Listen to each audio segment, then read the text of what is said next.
जैन आज देखते हैं सिंपल इंटरेस्ट के कुछ क्वेश्चन। तो पहला क्वेश्चन देखते हैं, साधारण ब्याज की दर पर धनराशि, कोई धनराशि 6 वर्ष के बाद वो हो जाती है 12,000 और 9 वर्ष के बाद हो जाती है 15,000 हो जाती है, तो वार्षिक दर ज्ञात करें। तो कोई धन है वो कितना होता है 6 साल में 12,000, और सीधा वही प्रिंसिपल से 9,000 में कितना हो जाता है 15,000। अंतर कितने का 3,000 का। यहाँ अंतर टाइम का कितना है 3 साल। तो काटेंगे कितना आ जाएगा 1,000 रुपये आ जाएगा। तो 1 साल में 1,000, तो 6 साल में कितना होगा 6,000। 6,000, तो 6,000 इसमें से माइनस कर दो, प्रिंसिपल निकल के आ जाएगा। तो प्रिंसिपल आ गया 6,000। ठीक है, ये प्रिंसिपल आ गया, ये अपना एस आई आ गया, ब्याज आ गया 1,000 रुपये। ठीक है, तो अब रेट परसेंट निकालो। ब्याज अपने पास 1,000 रुपये है, तो प्रिंसिपल 6,000 इंटू 100, दो इसको ख़त्म करेगा और इसको ख़त्म करेगा, तो इसकी रेट कितनी होगी 16 सी 2/3। ये तो सभी को याद है ना, 100/6 कितना फ्रैक्शन वैल्यू कितनी होती है 16 सी 2/3। आंसर आ गया। तो नेक्स्ट क्वेश्चन देखते हैं, एक निश्चित राशि है 5% वार्षिक साधारण ब्याज की दर पर 6 वर्ष में 13-26 हो जाती है, कितने वर्ष में समान दर पर वह 30-15 हो जाएगी। तो ये दे रखा है ना 26-13, ये मिश्र धन है, मिश्र धन अमाउंट है। ठीक है, तो रेट 5% और 6 टाइम 6 साल, इसका कितने बनेगी 30 इंटू 100।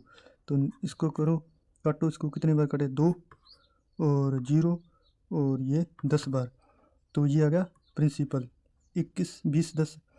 तो अब देखो कैसे करोगे, जो ब्याज है ना कितना है 30-15, कितने में हो रहा है 20-10 पर इंटू 100। अब इसको करोगे तो फिर जाके आंसर है, इसकी कोई ज़रूरत ही नहीं है, इसको काटो, आप इसको काटो। तो करना कैसे है मैं बताता हूँ। देखो 26 कितना था 13, ये किसका मान था 130 का। ठीक है, तो ये 100 वगैरह। ठीक है, अब ये देखो कितना गुना है 2 गुना, 2 गुना 13 का 2 गुना 13 का 0, 13 का 0, 13 का 2 गुना। अब क्वेश्चन में दे रखा है लास्ट में 30-15, ये देखो किसका किसका 2 गुना, ये 15 का, 15 का 2 गुना, 15 का 0 गुना, 15 का 0 गुना, 15 का 2 गुना हो रहा है। यहाँ पर उल्टा 15 26 26, 13 का 2 गुना 26 हो रहा है, 15 का 2 गुना हो रहा है। ठीक है, तो इसको ले लो अपने, कितना आएगा 0, 150 आ गया। 100 से बढ़कर 150 होगी, कितना बड़ा 50। रेट परसेंट निकाल रहे हैं ना, तो किस रेट पर 5% के हिसाब से, तो ये निकल के आ गए रेट 10। आंसर सीधा डायरेक्ट। तो नेक्स्ट क्वेश्चन देखते हैं, साधारण ब्याज पर उधार ली गई राशि 2 वर्ष के बाद वो 720 और 5 वर्ष के बाद 5 वर्ष के बाद, मतलब क्वेश्चन में दे रहा है ना इंग्लिश में फर्दर दे रखा है, फर्दर 5 वर्ष के बाद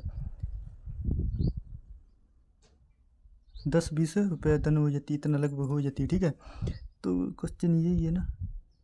ठीक है, हाँ, तो वो कोई धन है कितना हो जाता है 2 वर्ष में 720, वही धन कितनी 5 साल में कितना हो जाता है 1,020। तो अब देखो वो क्वेश्चन में दे रखा ना 5 के बाद फर्दर दे रखा ना इंग्लिश में, तो वही है गेम सारा चेंजर क्वेश्चन का। तो इसमें कितने का है, यहाँ पर टाइम का अंतर 3 साल, तो समय का अंतर कितना बनेगा, ये इसमें से माइनस करो, कितना आएगा 100 और 0 300, टाइम का अंतर 300, तो कितने बनेगी, सॉरी 5 आएगा। प्रिंसिपल दे रखा है, कोई प्रिंसिपल 2 साल में वो 720, और वही प्रिंसिपल 5 साल में 1,020 होता है। तो टाइम में का अंतर छोड़ो, फर्दर 5 का दे रखा है, 5 का पीछे फर्दर दे रखा है ना इसमें क्वेश्चन में।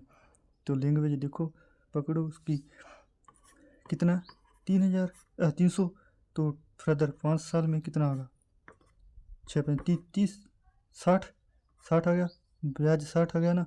तो अब तो 2 साल में कितना होगा 120, तो 720 में से 120 माइनस कर दो, 0 0 600 प्रिंसिपल आंसर आ गया।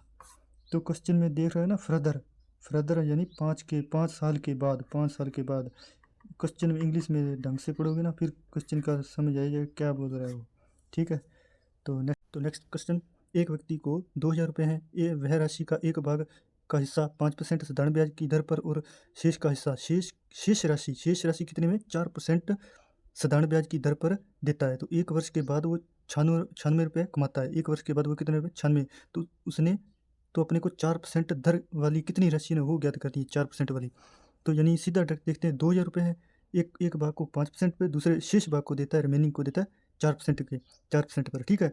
तो यदि वो 5% पर 2,000 दे ही देता तो कितना होता, 100 होता, 100 ही बनता, 100 बनता और 100 बनता, ठीक है 100 बनता। तो वो कह रहा है कि एक वर्ष बाद 96 हो जाता है, तो 4% का होता, तो 5 और 4 वही तो अंतर एक का है ना, 4% और 5%, 1% ही 4% का ना, 100 था और 96, ठीक है। तो 1% की वैल्यू 4 है तो 100 की 400, खत्म क्वेश्चन। इससे शॉर्ट नहीं हो सकता, नहीं हो सकता। तो देखते हैं कैसे। मैं ये इससे कर रहा हूँ, ये 2,000 की राशि है, यदि वो शेष कितना दे रहा है 4% पर और दूसरी दे रहा है 5% पर, ये तो रिमेनिंग है। तो यदि वह पूरी राशि 5% पे ही देता, मान लो यदि पूरी 5% पे ही देता तो कितना होता, इसका निकालोगे ना 5%, 2 से ये खत्म हो जाता, 100 बनता। नहीं, वो तो कह रहा है एक साल बाद कितना होता है 96, तो कितने का अंतर पड़ा 4 का। तो यहाँ कितने का प्रतिशत परसेंटेज में कितने का अंतर है, एक का परसेंटेज 4 है, तो 100% का कितना होगा 400, खत्म क्वेश्चन बस। तो ऐसे ही क्वेश्चन में यही पकड़ते हैं, इसको शेष को मत पकड़ा करो, इसको पकड़ा करो, जो रिमेनिंग है उसको छोड़ो, और जो शेष में नहीं दिया रखा है ना, ये तो पहले ही जेल में बंद है, इसको तो छोड़ो, इसको पकड़ो पहले, ये क्या बोल रहा है, सच बोल रहा है कि क्या बोल रहा है। तो ये इतना इसका निकल गया 100 रुपये, तो क्वेश्चन में बोल रहा है 96, ठीक है, यही 96 4, तो एक इसमें अंतर आ रहा है एक का, 1% की वैल्यू 4 है तो 100 की कितनी होगी 400, खत्म कर, इससे छोटा नहीं हो सकता, नहीं हो सकता। देखो कैसे किया, अब पकड़ना क्वेश्चन को, क्या कर रहा है 600 है, ठीक है जी, 5% पर दिया पहले भाग को, ठीक है, सेकंड भाग को क्या दिया, वो बोल रहा है 10% को।